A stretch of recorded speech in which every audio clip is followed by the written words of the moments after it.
Moi, j'ai envie d'insister sur la responsabilité de l'UAPAR. Et globalement, vous dire, vous n'avez pas le choix. Il vous faut investir ou réinvestir les espaces de dialogue et de concertation du monde associatif, en premier lieu le mouvement associatif. C'est pas normal, moi ça fait 2 ans que je suis président, Catherine était avant moi au mouvement associatif. La parole du monde rural, aujourd'hui, elle n'est plus entendue au mouvement associatif. Pourquoi? Parce qu'il n'y a plus, alors il n'y a plus le Célabar, donc on ne va pas refaire le Célabar, mais il est important qu'il y ait une parole qui remonte dans le monde associatif, par le monde associatif, sur les réalités du monde rural.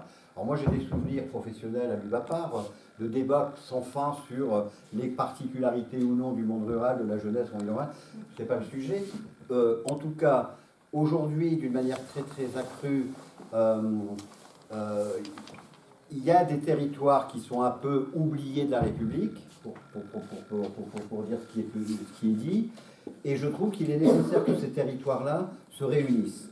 Je trouve, moi je suis un urbain, j'habite Brest depuis tout le temps, je trouve qu'il y a une similitude frappante, et j'en parlais il y a quelques mois avec un directeur de centre social à Brest, dans un quartier prioritaire de la ville, où il me disait, le monde rural a inventé des choses qui mériteraient qu'on s'en inspire dans nos quartiers sensibles. Parce que quand on est en situation d'être désœuvré et qu'on a un sentiment d'abandon, alors on sait se réunir. Et je trouve que de ce point de vue-là, et c'est aussi mon histoire à l'UBAPAR qui le fait dire, c'est qu'on a des choses à transmettre. On a des outils qu'on a su développer et il faut les transmettre là où il y en a besoin. Et de la même façon, je pense qu'il y a beaucoup à apprendre aussi des dynamiques qui s'opèrent, notamment dans les quartiers dits sensibles ou prioritaires de la ville, et qui peuvent servir aussi vos pratiques au quotidien en zone rurale, parce qu'il y a des similitudes. Donc voilà, un nouvel appel. Il faut impérativement que vous trouviez le moyen de revenir porter une parole qui est la vôtre au sein du mouvement associatif. Si je suis aujourd'hui président du mouvement associatif, ce n'est pas complètement étranger avec mon aventure de près de 30 ans à l'UBAPAR. Hein. Lionel est déjà à l'apéro, mais il a martelé le nombre de fois à l'époque de la CPCA et Yvo ensuite, l'importance d'être présent à ces endroits-là. Bon, il faut y être, quoi. Voilà. Et c'est pour ça que j'y suis, moi.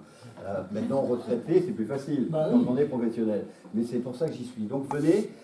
Deuxième truc que j'ai envie de vous dire, d'une manière très concrète, on organise le 2 juillet à Vannes, au Palais des Arts de Vannes, prestigieux Palais des Arts à Vannes, hein, Catherine connaît bien, mieux que moi, les assises régionales de la vie associative. Le sujet, c'est agir ensemble pour des futurs désirables.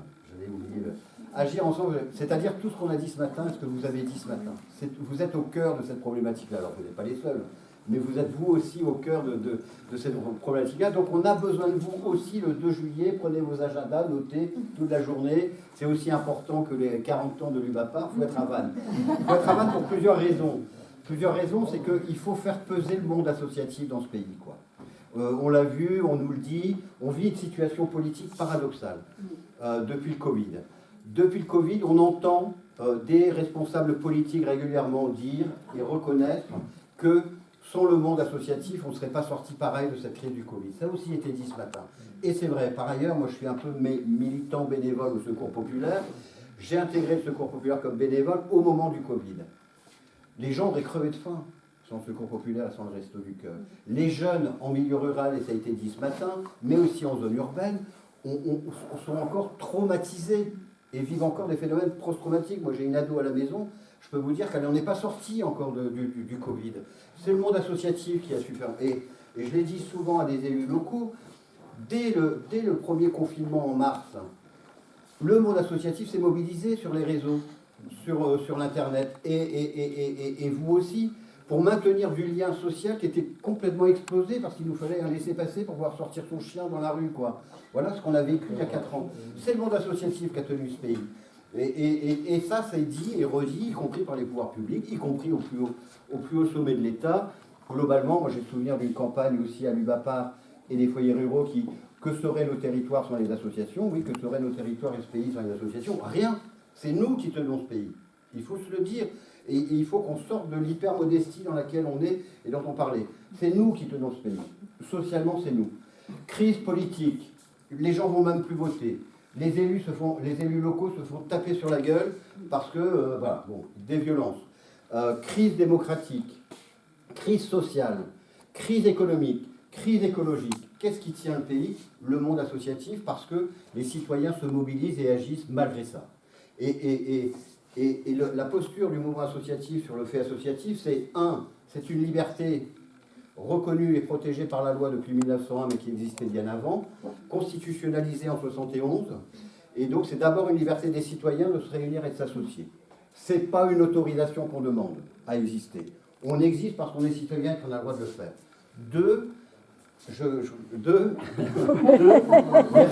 Merci David.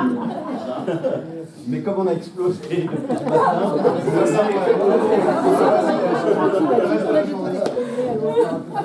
pour nous, au mouvement associatif, deuxième point du fait associatif, c'est que, puisque c'est une liberté des citoyens, c'est la possibilité pour les citoyens d'agir sur leur quotidien, et donc d'interpeller les politiques publiques et de les faire évoluer. Sans les associations, on n'en serait pas là sur les lois sur l'IVG, la contraception. On n'en serait pas là sur le traitement des malades du sida. On n'en serait pas là, par rapport au Conseil national de la résistance, etc., on n'en serait pas là quant à la sécurité sociale. C'est les citoyens organisés et associés à côté, en dehors de l'État, qui font bouger les lignes. Et donc, il faut reconnaître ce pouvoir aux associations, qui est que oui, des fois, il faut faire bouger les lignes. Certains font le choix parfois d'aller jusqu'à la désobéissance civile, qui n'est pas illégale dans ce pays, puisque l'Union européenne a dit que c'était une possibilité d'action des citoyens dès lors que ça restait dans le cadre de la non-violence, etc. Mais en tout cas, faire bouger les lignes, c'est pour ça que c'est fait une association. Troisième élément, c'est que des citoyens qui s'associent autour d'un intérêt commun développent une expertise. Cette expertise, on peut la mettre à disposition de la construction de politiques publiques. Et donc, on co-construit avec les pouvoirs publics les politiques publiques de demain. L'UMAPAR a sa place à prendre là-dedans. Vous ne pouvez pas ne pas... C'est une responsabilité que vous avez, ce n'est pas une question de choix. Vous devez être là. Voilà.